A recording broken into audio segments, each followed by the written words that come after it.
and resiliency and reliability initiative. And today we're going to talk about a broader kind of technology. And as we shared in one of the original slides, was what the utility of the future looks like is incredibly more integrated than maybe it is today, and what that looks like.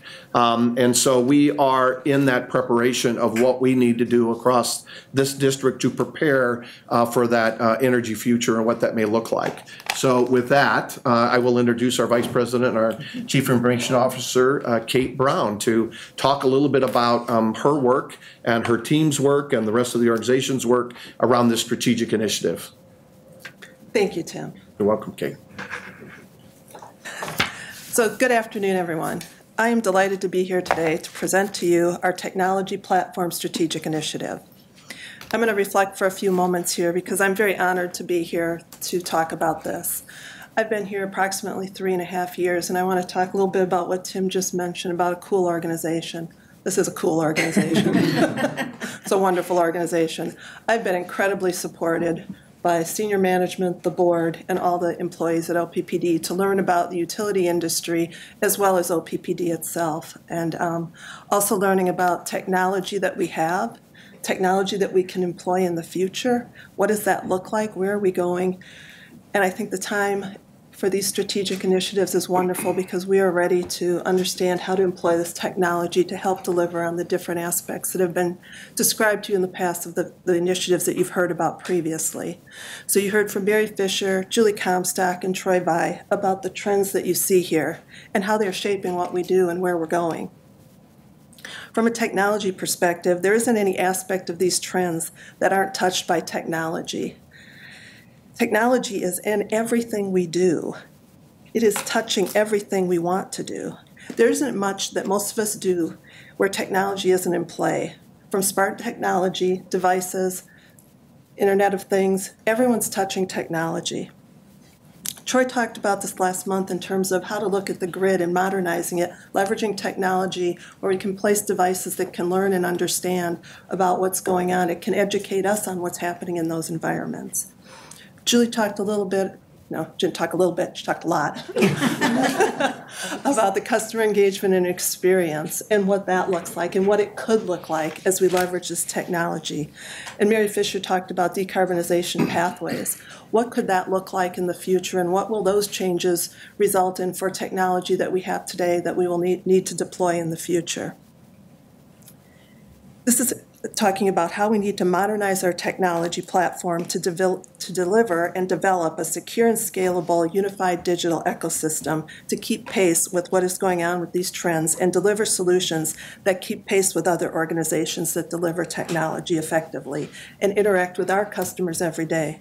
Think about the Amazons, the Apples, the Cox, Tesla, SafeLight. We're all interacting with them. And how they're interacting with our customers impacts how we need to interact with our customers. These organizations have mastered how to interact with customers leveraging growing capabilities of technology and doing it in a way that is compelling, easy to use, secure, customized, and sustainable. All the things we aspire to be in the technology we're employing. Our customers interact with these variety of service providers, and they're outpacing us in their technological capabilities and how they deliver actionable information to those customers so they can make choices about the services that they're interacting with. Our customers are comparing us to that. We need to leverage that and understand how to pull this forward from a technology platform initiative.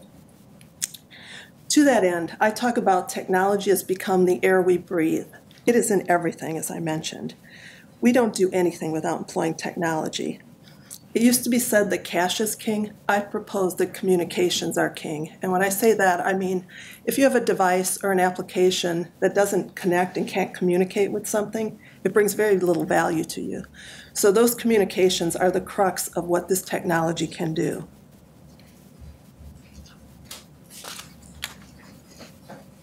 Last month, Troy showed a diagram here around our communications capabilities today and where they're going in the future. is a very connected, interconnected future world that we're looking at. Without communications, we can't transport data, we can't connect applications, we can't control systems, we can't serve up most products and services that our customers desire. We need to do this, though, in a thoughtful manner. If not managed and implemented with the appropriate standards, processes, security, and support, we could introduce risk that is not what we are trying to do. So with that, let's talk about the technology platform.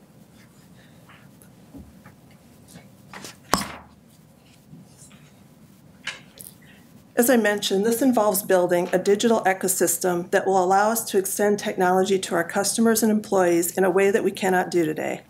At Tuesday's committee meeting, we touched on some of this in terms of where our technology has become a roadblock versus an enabler for us. The technology platform creates a sustainable and secure foundation upon which functionality can be added or enhanced.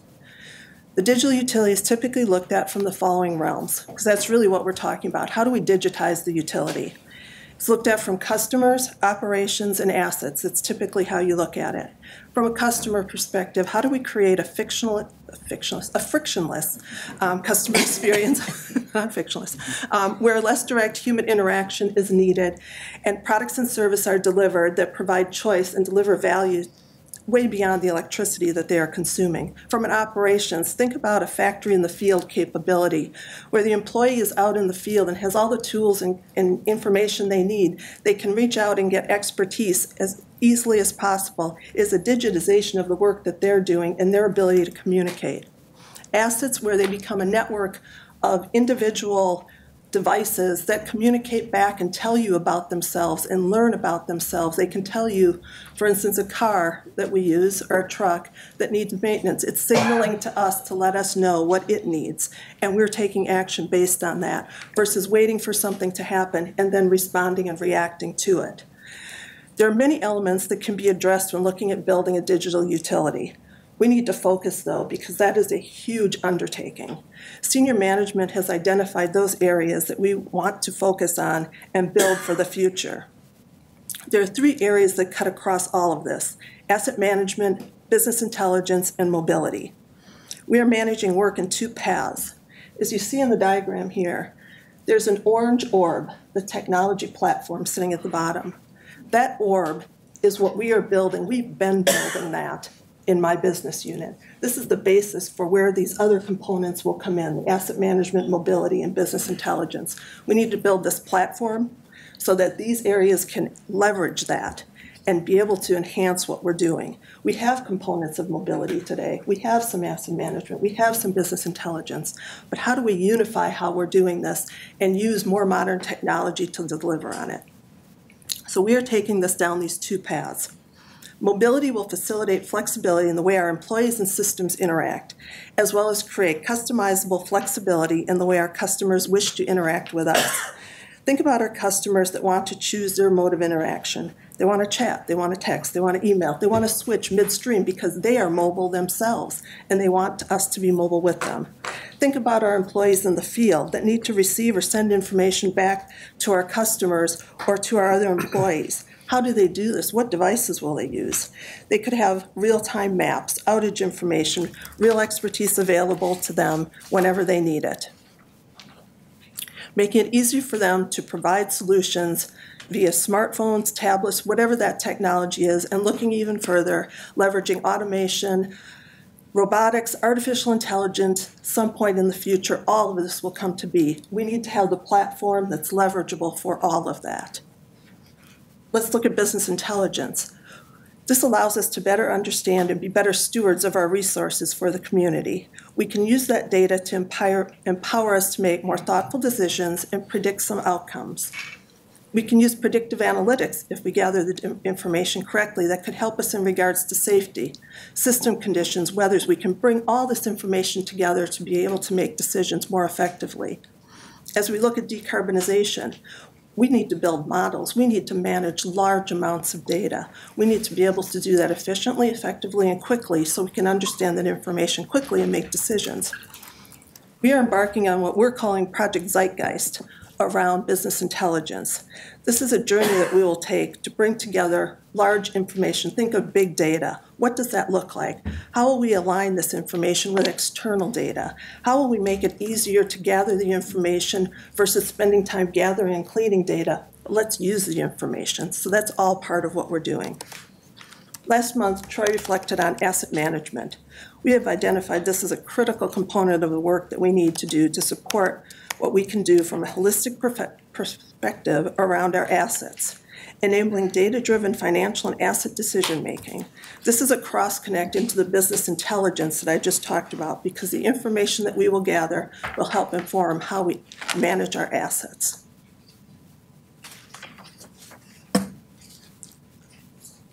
So let's talk about what we know. We know that in order for our employees in this business to stay relevant, we need technology that is current and relevant. We need to develop a technology platform that will support future growth and enhancements as we strive toward becoming an end-to-end digital utility. The technology we have today will be upgraded and/or replaced. We've chosen these three areas of focus: business intelligence, mobility, and asset management. There are many more components that we need to consider at some point. These three areas will enable us to communicate with our employees and customer owners in a different way, to transmit information to them differently, and have them transmit it back to us. The world's becoming more dangerous. People are trying to infiltrate what we are doing in our environments. They want to leverage what we're doing, they want to hack into it, they want to abscond with information. It's not just us, this is across the board. We need to understand that and build these systems so that they are protected, and we will do that. We know that the pace of change is quickening, and that to meet the rate of change, we must have an enterprise, unified approach to technology. Whatever solutions that we have, they must be scalable, sustainable, securable, and maintainable. The other initiatives all require technology. These are all interwoven. We've talked about this in the past discussions, and it is very true. We'll have to continue to work collaboratively across the organization to implement and design and leverage this technology. We know we must have unified standards, processes, and procedures that support us today and in the future that are flexible and adaptable. I want to talk about skill sets for just a moment. So I'm going to make this statement, and because I come from the building services side as well, you might understand why I frame it up this way. In our business unit, we like to talk about that just because you can flush a toilet doesn't mean I want you to put the plumbing in my house for the toilet. So, and I bring that up because even though you can send an email or you can install an application on a phone, does not mean that we want you to build a server, configure a network, or write a program. Those take years of experience and knowledge building, and we are focused on building those capabilities in our employees. We are investing in that. This all takes time and effort from many people to make this all come together.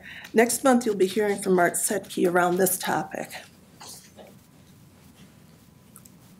So what do we not know? We don't know exactly what this is going to cost. These are big undertakings. We will understand that cost as we further define what we're doing.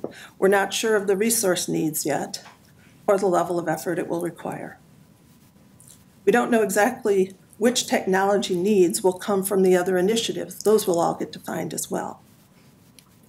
We don't know what other opportunities will appear as we evolve our technology.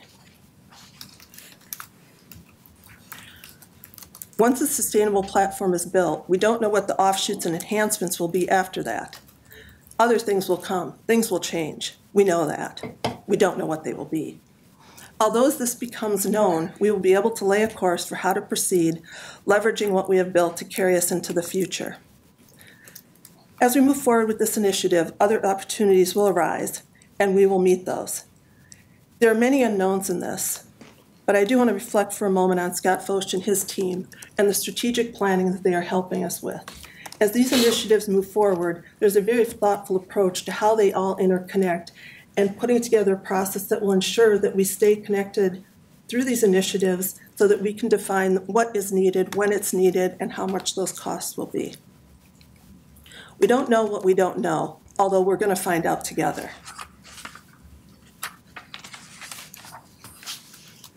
So what does this mean for the future?